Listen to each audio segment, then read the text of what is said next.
Okay, so quick tip here when you're working with rough cut wood or you have to make a patch. These are all rough cut rafters and they're varying just a little bit and they're going to be exposed when we're done. So we've gone ahead and planed all of them down, but one of them we need to just do a little bit of a shim with. To hide that seam, we've taken sawdust from one of our sanders. We're going to go ahead and mix this with wood glue, and then we're going to glue that up in there, filling the gap between the two boards. Once it dries, we'll sand it all down and you'll never notice. Okay, so we've created a paste using our wood glue and we've used some of that sawdust. Now we're going to take this paste, and the reason we put the sawdust in there is because it's going to mimic the color of the wood and it's not going to look like glue when it's done. So when we sand all this down, it gives it a great filled look, and we still have the rough cut finish. We have the rough cut finish with no major seam and no eyesore sticking out. I'm going to go ahead and put this up.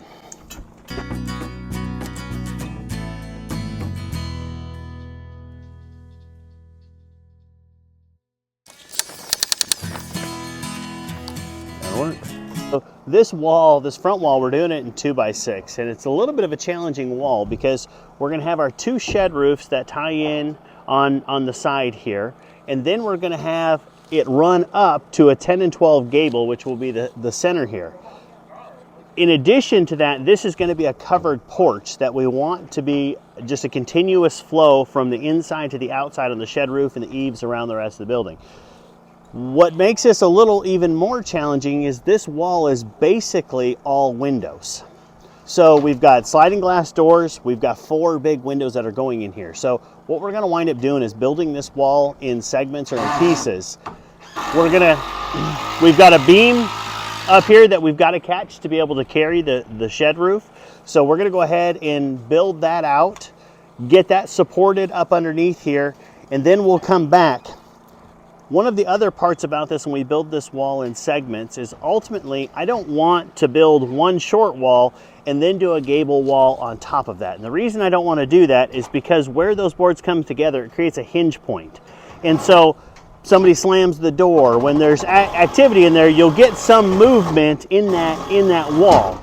So to stop that movement, what we'll do is with our king studs, we won't stop those at our header. So we'll actually break our header up into a few different pieces here, and we're going to run those all the way up into our gable. That way when we build our gable out up top, we can tie to those, and that gives us a continuous board basically from floor all the way to the roof. So that'll give it that lateral strength so you won't have that issue with a hinge.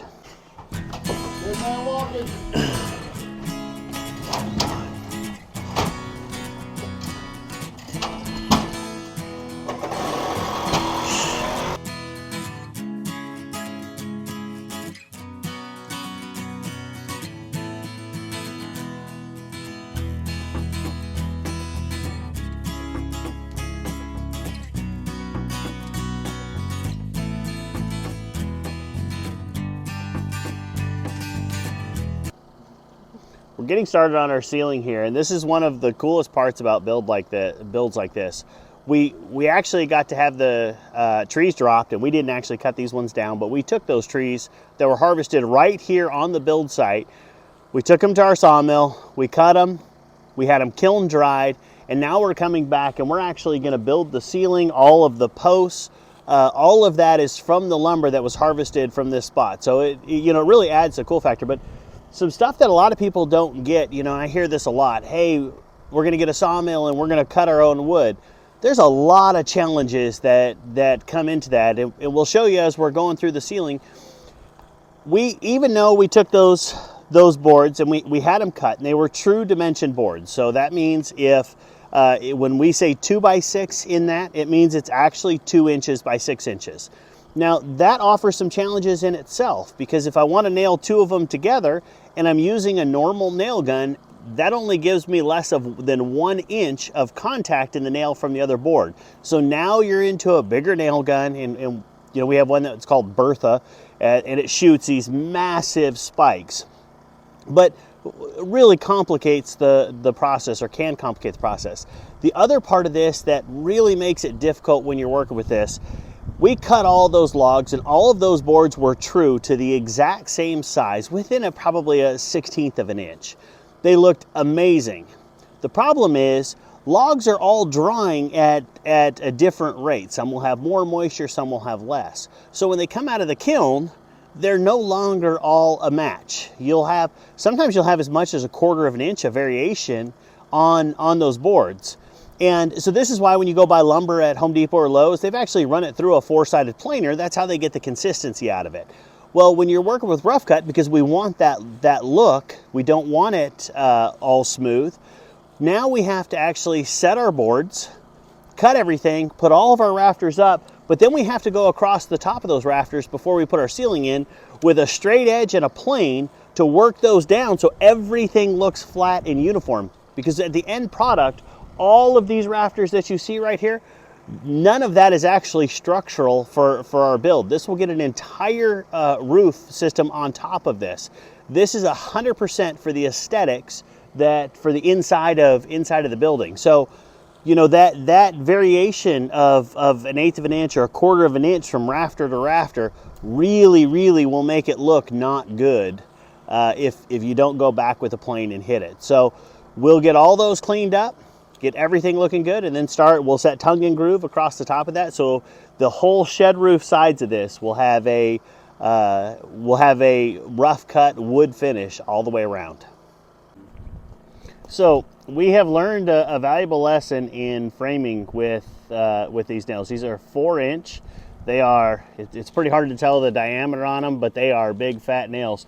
Once you drive one of these, whatever boards that you have put together, you will have to cut them apart and break them. So we've learned, just use a normal nail gun, tack it in place, make sure you like it, and then hit it with this, because after you've hit it with this, it's done.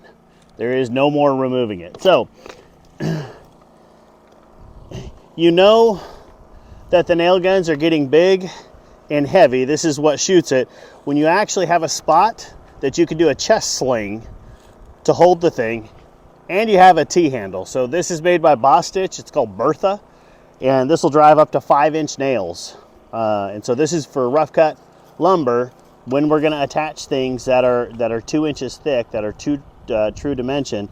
This is what you have to use. For real framers.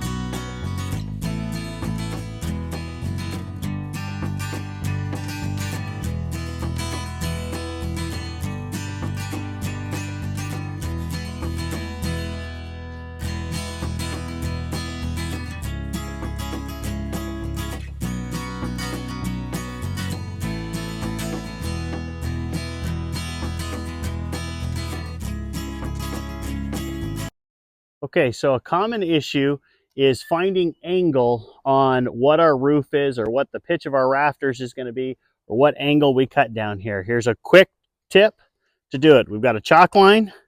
You can use a string line or a plumb bob. I like the chalk line because I'm already carrying it. We've got a speed square. Simply got that little notch up there in my speed square. I'm going to take my chalk line, wrap it around, hook it, and if I put that on the bottom, let that hang, I'm at 19 degrees or a 4 1/12 pitch. That quick.